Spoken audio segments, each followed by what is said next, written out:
Hello students, नमस्कार। मैं S P Tiwari. तो चलिए आज अभी आपको याद होगा कि हमने अभी कुछ दिन पहले प्रथम इकाई परीक्षा का आयोजन किया। बहुत अच्छा किया बच्चों ने। अच्छा किया बच्चों ने और काफ़ी अच्छा लगा कि सभी बच्चों ने इंटरेस्ट लिया इकाई परीक्षा में। तो चलिए हम एक बार देख लेते हैं, उसके आंसर देख लेते हैं और ये समझ लेते हैं कि हमें करना कैसे था। कुछ बच्चों ने बहुत अच्छा किया है, कुछ बच्चों ने कुछ गड़बड़ किया है। तो चलिए एक बार डिस्कस करते हैं। तो आइए देखते हैं प्रश्न पत्र।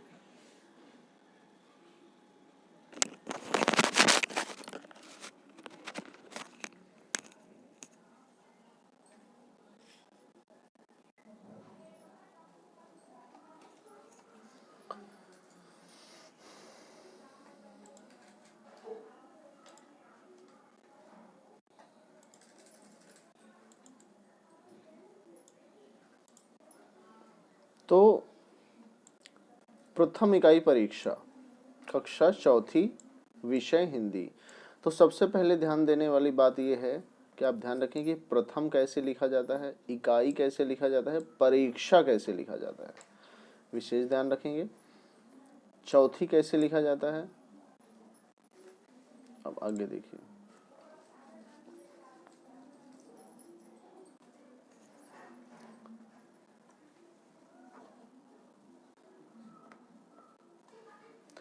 अब देखिए यहाँ पर समझने वाली बात जो है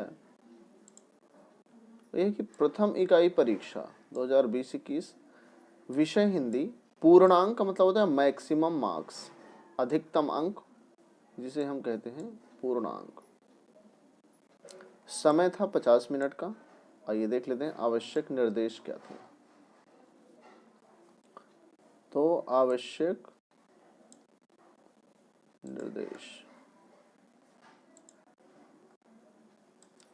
निर्देश सभी विद्यार्थियों को उत्तर लिखने के बाद क्लासरूम ऐप के माध्यम से उत्तर तथा अपना नाम, रोल नंबर सहित भेजना अनिवार्य है। तो ये आपको ध्यान रखना था कि क्या क्या भेजना अनिवार्य है। अगला है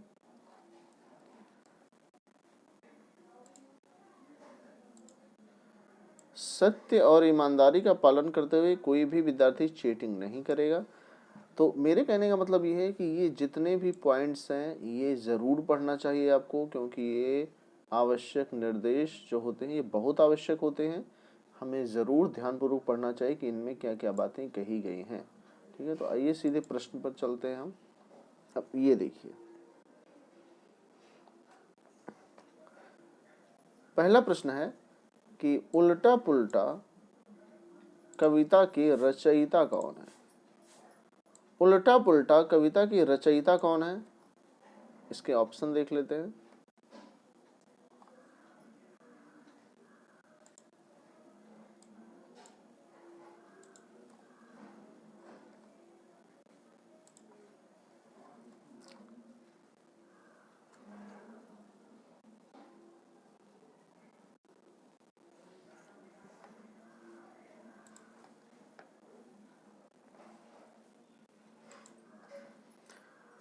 तो उल्टा पुल्टा कविता की रचयिता कौन है? विजय गुप्ता, हरिशंकर उपाध्याय, भगवती प्रसाद द्विवेदी, रामधारी सिंह दिनकर। तो आप सभी जानते हैं जो उल्टा पुल्टा कविता थी इसके कवि थे भगवती प्रसाद द्विवेदी। कवि या रचयिता एक ही चीज है। तो यदि मैं कहूँ कि कवि कौन थे या रचयिता कौन थे, तो आपको ध्यान रखना है कि कवि और रचयिता एक ही चीज है। अगला प्रश्न,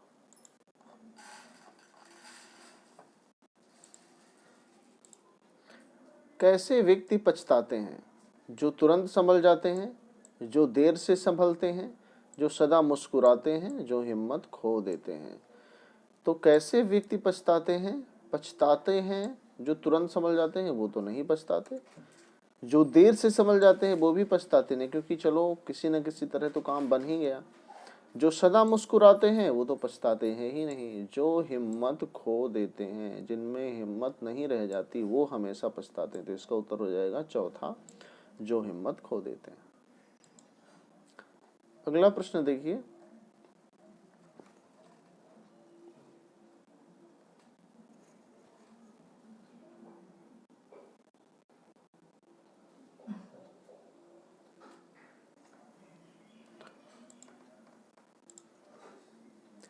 चलते चलते निचली छत से गिरती जब छिपकली छपाक।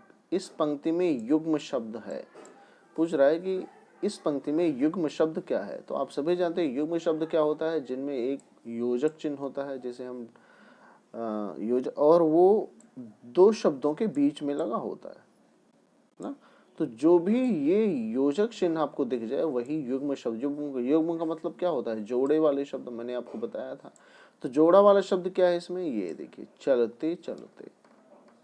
मिल गया आपको। तो छिपकली नहीं होगा, निचली नहीं होगा, छपाक नहीं होगा, क्या होगा सही उत्तर, चलते चलते। अगला देखते हैं।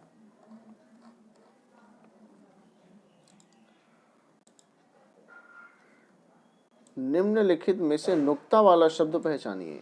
पढ़ाई, जमीन, समंदर, संभलना।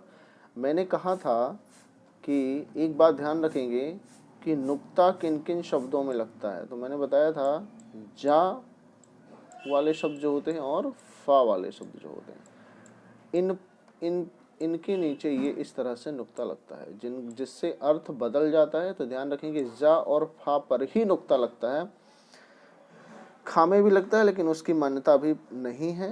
तो जा और फा वाले शब्द ही नुक्ता वाले शब्द आप समझेंगे। तो देखिए यहाँ पर पढ़ाई में जा तो है ही नहीं, जमीन में क्या है, जा है, और नीचे बिंदु भी है, तो ये नुक्ता वाला शब्द एकदम सही हो गया। फिर में समंदर और संभलना। संभलना में तो यहाँ पर ये चंद्र बिंदु है, अनुनासिक है, समंदर में बिंदु है, जिसे हम अनुस्वार बोलते हैं। तो इसका मतलब है, इसका सही जवाब होगा जा। अगला प्रश्न है, निम्नलिखित में से सही शब्द पहचानिए। परीक्षा, बिल्कुल गलत है ये, क्योंकि यहाँ पर री कैसी आती है, बड़ी आती है, तब होता है परीक्षा। क्योंकि में की गलत है, की कौन सी आती है, छोटी। तो इसका मतलब है ये दोनों शब्द गलत है। और हमें शब्द कौन सा पहचानना है, सही शब्द। प्लास्टिक, प्लास्टिक में सा पूरा नहीं आता है, प्लास्टिक में सा आधा आता है, इस तरह से हम लिखेंगे प्लास्टिक।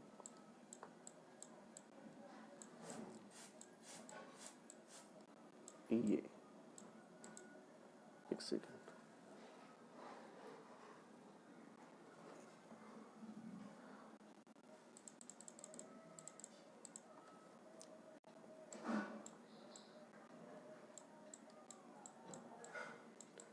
ये प्लास्टिक। तो ये ध्यान रखेंगे, प्लास्टिक भी गलत है ना, क्योंकि इसमें सा पूरा आ गया है, यहाँ पर सा आधा आया है। और आशीर्वाद जो है, जब तीन गलत हो चुके तो आशीर्वाद बिल्कुल सही होगा। कुछ बच्चे आशीर्वाद में र की रकार यहाँ पर लगा देते हैं, जो कि गलत हो जाता है। आपको कभी भी रकार शा पे नहीं लगाना, रकार वा पे ही आएगा। तो आशीर्वाद ये बिल्कुल सही शब्द है। कुछ बच्चों ने इसमें गलतियां की हैं, तो ध्यान देते रहेंगे। अगला प्रश्न, जीवन। जीवन का उचित विलोम शब्द होगा। आप सभी जानते हैं जीवन का उचित विलोम शब्द दुख तो हो नहीं सकता, पराय तो हो नहीं सकता, और जीवन का जीवन तो हो भी नहीं सकता। तो क्या हो जाएगा, मरण हो जाएगा। इसका मतलब है कि छठवें प्रश्न का उत्तर है सही पहला, जिसका जवाब होगा मरण। ठीक है, ये ध्यान रखिए। आइए अगला देखते हैं। अगला है, कर निम्नलिखित में से किसका पर्यायवाची है। तो पहले ध्यान रखेंगे पर्यायवाची कैसे लिखना होता है।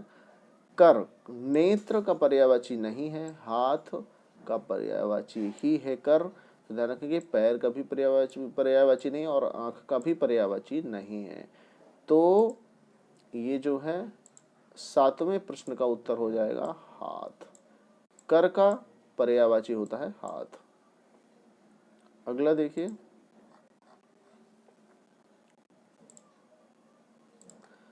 मिठास संज्ञा का कौन सा रूप है। ठीक है, तो व्यक्तिवाचक है, भाववाचक है, जातिवाचक है, इनमें से कोई नहीं। तो आप सभी जानते हैं कि मिठास जो है एक भाव को प्रकट करता है, फीलिंग्स को पता चलता है। आप मिठास जो है वो महसूस करते हैं, जो महसूस करने वाली चीजें होती हैं वो सब भाववाचक संज्ञाएं होती हैं। ठीक है, और जो पेयर में होते हैं या फिर समूह में होते हैं वो जातिवाचक संज्ञाएं होती हैं, जो किसी विशेष व्यक्ति वस्तु का नाम होता है वो व्यक्तिवाचक होता है। अगला है झटक शब्द का समान तुक वाला शब्द क्या होगा। आपको ध्यान रखना, समान तुक वाला शब्द पूछा है, तो ये ध्यान रखने वाली बात होती है कि समान तुक वाला शब्द क्या हो सकता है ना।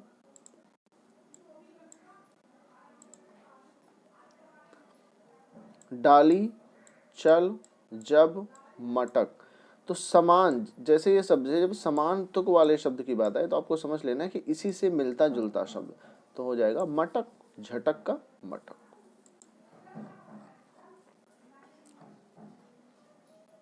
चलिए अगला देख लेते हैं। सुपंदी को बाजार से चप्पल लाने के लिए किसने कहा था। अब ये चैप्टर आपने पढ़ा होगा। पिताजी तो थे ही नहीं, माताजी भी नहीं थी, बड़ी बहन भी नहीं थी। कौन था? दादी माँ थी। तो निश्चित रूप से इसका सही जवाब होगा दादी माँ। निम्नलिखित में से न पिघलने वाली चीज को बताइए। मक्खन पिघल जाता है, आप रख दीजिए, धूप में रख दीजिए, पिघल जाएगा। प्लास्टिक की तार को आप आग में जलाएंगे, पिघल जाएगी। आइसक्रीम आप देखते होंगे, वो यदि थोड़ा सा भी हवा लग गई तो पिघल जाती है, लेकिन पत्थर कभी भी नहीं पिघलता है। तो इसलिए पिघलने वाली जो चीज है, इसका सही जवाब होगा पत्थर।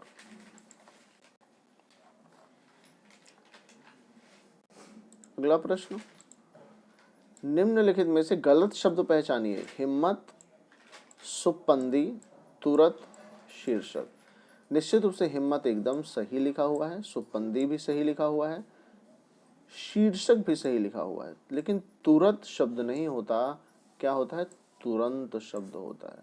तो ये ध्यान रखेंगे कि रा के ऊपर क्या आना चाहिए था? बिंदु आना चाहिए था, इसलिए ये शब्द गलत है और गलत शब्द को पहचानने के लिए कहा गया है। प्रश्न जरूर ध्यान से पढ़िए कि ये कहे क्या रहा है। निम्नलिखित में से गलत शब्द को पहचानिए कह रहा है, तो इसलिए ये आपको उत्तर लिखना होगा तुरंत। तो ये ध्यान रखेंगे। तो ये तुरंत ये गलत शब्द है, क्योंकि यहाँ पर ऊपर बिंदु नहीं लगाया। यदि बिंदु लगाया जाता तो ये सही हो जाता। तो चारों में से गलत शब्द क्या है? तुरंत।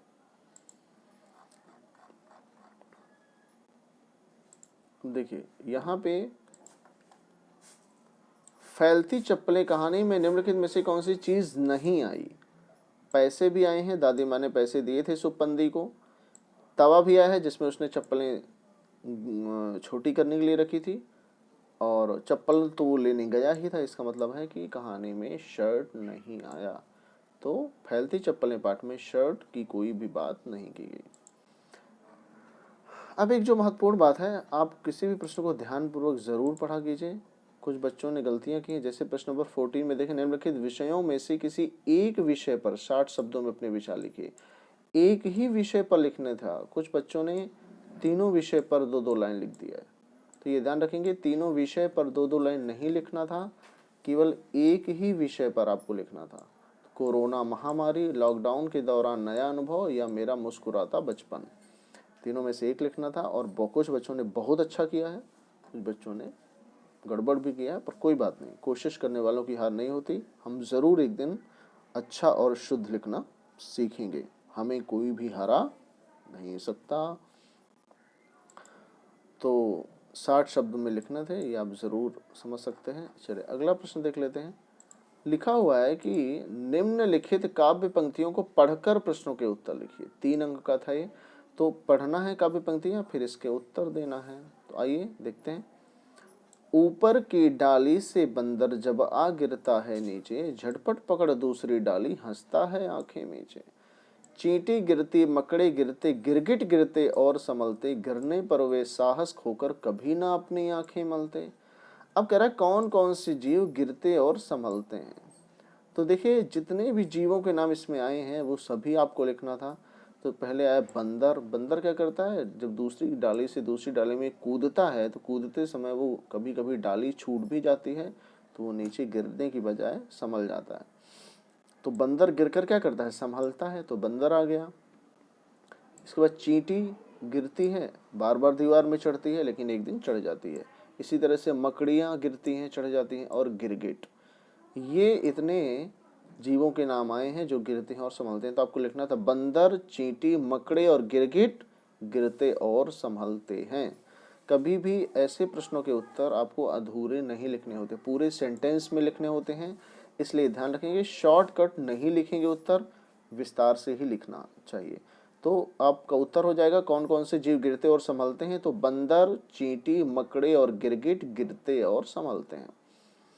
अगला प्रश्न है, ऊपर की डाली से गिरने पर भी कौन आंखें मीच कर हंसता है। तो देखिए लिखा है कि ऊपर की डाली से बंदर जब आ गिरता है नीचे, झटपट पकड़ दूसरी डाली हंसता है आंखें मीचे। तो कौन ऐसा कर रहा है, निश्चित रूप से ऐसा कर रहा है कौन, बंदर कर रहा है। तो आपको ध्यान रखना है बंदर दूसरे प्रश्न का उत्तर हो जाएगा।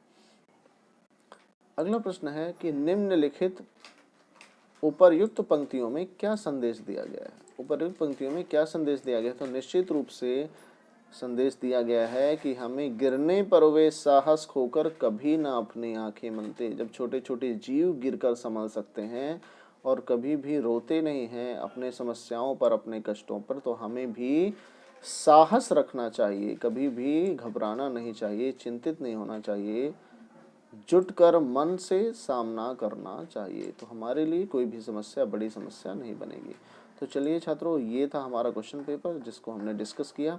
तो ध्यान रखेंगे जो ऐसे पंक्तियों वाले प्रश्न होते हैं इनके उत्तर आपको पूर्ण वाक्य में लिखना होता है। आप प्रश्न को ध्यानपूर्वक पढ़ा कीजिए, ठीक है। तो चलिए इस वीडियो में इतना ही, फिर मिलते हैं अगले वीडियो में, ठीक है। धन्यवाद।